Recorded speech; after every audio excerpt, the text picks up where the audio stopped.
Bonjour et bienvenue pour cette nouvelle plongée au cœur de vos lectures. Aujourd'hui, on s'attaque à une question fondamentale. L'école, à quoi ça sert vraiment? On a exploré une série de réflexions pédagogiques assez stimulantes qui nous invitent à voir plus loin que la simple transmission de savoir. Notre mission, si on peut dire, essayer de décrypter ce que l'école cherche vraiment à construire. Alors ce qui ressort d'emblée, c'est une sorte de tension entre notre époque, avec ce savoir immédiat, facile d'accès, genre un clic, et puis l'école, qui demande, elle, l'effort, le temps long pour apprendre. C'est pas nouveau d'ailleurs, Socrate le disait déjà un peu. Croire qu'on sait, c'est le meilleur moyen de ne pas apprendre. Et l'école, selon ses textes, elle est là justement pour bousculer un peu ces certitudes. Oui, tout à fait, c'est un excellent point de départ. Et ça nous conduit directement à une idée force qui revient souvent, une idée de John Dewey, celle de l'enquête. L'enquête. Oui, l'enquête. Pour Dewey, cette démarche active de recherche, de questionnement permanent, ce n'est pas juste une méthode pour apprendre à l'école. C'est le moteur même de la démocratie, en fait. Ah, d'accord. Il s'agit de cultiver ce doute méthodique face aux opinions toutes faites, voilà. Apprendre à chercher plutôt qu'à se dire « ça y est, je sais ».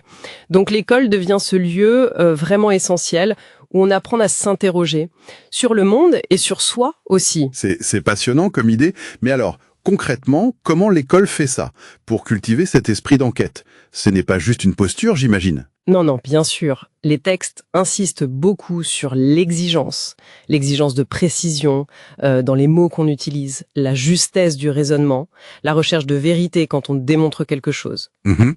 Le message clé de l'école, en gros, c'est que ce n'est pas celui qui parle le plus fort qui a raison, c'est celui qui argumente le mieux, qui apporte les preuves les plus solides.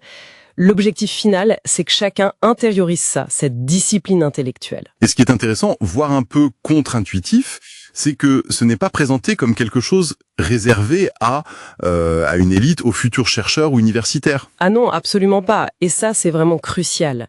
Cette capacité à être rigoureux, précis, à chercher le juste, elle est décrite comme essentielle dans tous les domaines. Ah oui? Oui, pour l'artisan qui ajuste sa pièce, le paysan qui observe sa terre, le soignant qui doit poser le bon diagnostic. En fait, la qualité de ce qu'on fait, de notre travail, et même de notre engagement comme citoyen, ça dépend de cette exigence qu'on apprend d'abord à avoir envers soi-même.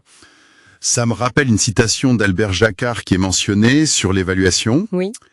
Il disait quelque chose comme l'intelligence, c'est pas d'être meilleur que l'autre, mais de devenir meilleur que soi-même.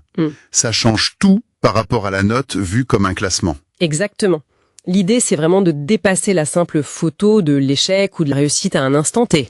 D'accord. Si un travail n'est pas bon, au lieu de juste mettre une mauvaise note et passer à autre chose, l'idée serait plutôt d'encourager à le refaire, à comprendre pourquoi ça n'a pas marché et à progresser jusqu'à atteindre un certain niveau d'excellence.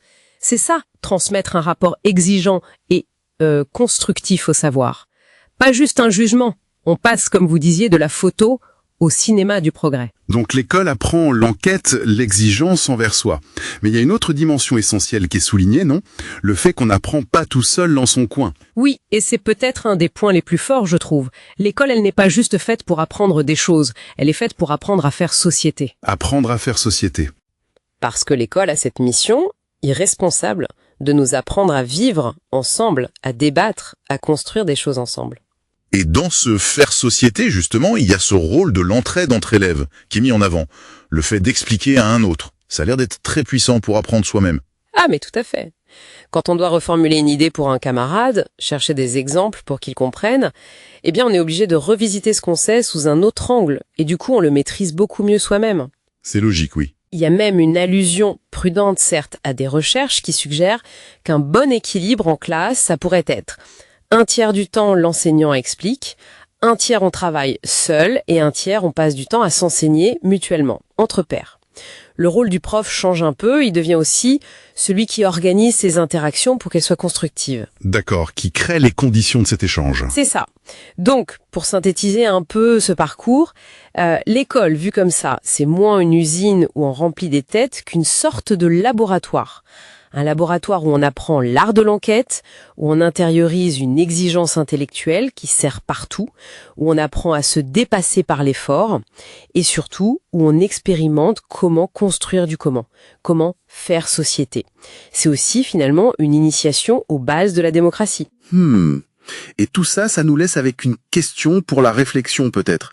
Si l'école arrive, même de façon imparfaite, à nous apprendre cette rigueur envers nous-mêmes et cette capacité à construire le savoir avec les autres et non pas contre eux, quelles autres parties de nos vies, au travail, dans la cité et même dans nos relations pourraient être transformées, enrichies si on y appliquait consciemment ces mêmes principes, ceux de l'enquête rigoureuse et de la collaboration constructive. C'est une piste de réflexion intéressante.